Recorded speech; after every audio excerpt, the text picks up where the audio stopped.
In Venezuela, international and local rescue teams are racing against the clock after last week's devastating twin earthquakes. Emergency crews from multiple nations are working alongside local teams to search for thousands of people reported missing. Meanwhile, officials confirm that the death toll has surpassed 1,700. A recent aftershock briefly disrupted recovery efforts in the capital city of Caracas.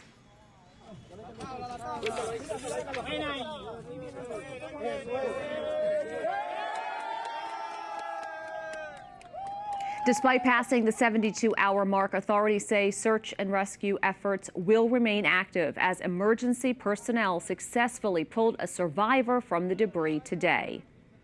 Joining us now is Father Edgar Magallanes, the National Director for the Jesuit Refugee Service in Venezuela. Thank you so much for joining us. Thank you for having me. What are conditions like in Venezuela right now? Well, yesterday I visited the Ground Zero in Catialamar to deliver humanitarian assistance to the Fe y Alegría Nursery Assistant Training Center.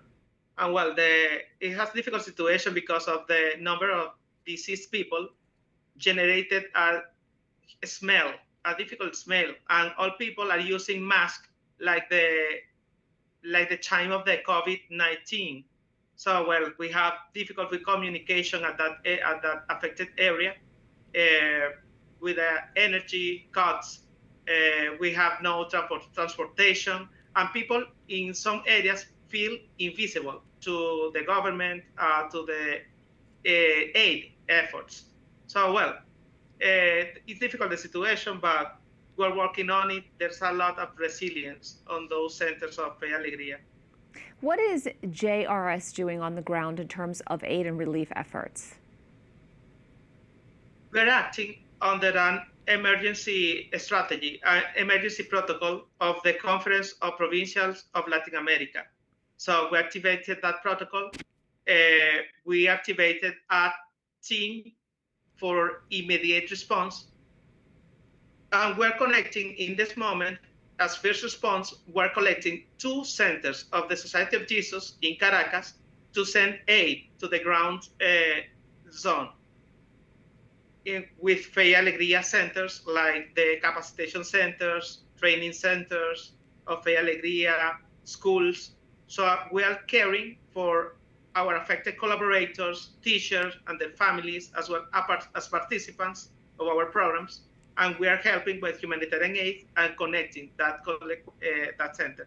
We are coordinating effort as well to assess damages and needs with national and international NGOs and with the United Nations as well. What are the biggest hurdles and what can people do to help?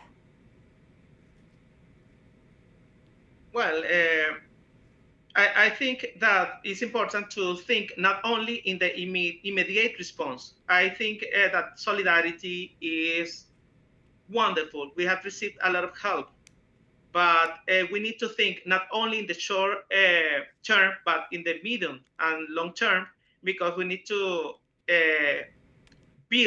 rebuild our city, La Guaira, especially La Guaira, El Junquito, in Aragua, some places. So it would take longer. So we need to think and not only in the short term, we have done as well institutional depression for all the humanitarian crisis. But well, we now have an emergency with this earthquake.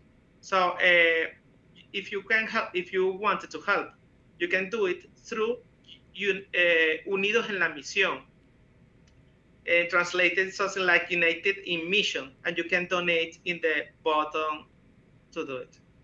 Father Edgar Magallanes, thank you so much. Thank you very much.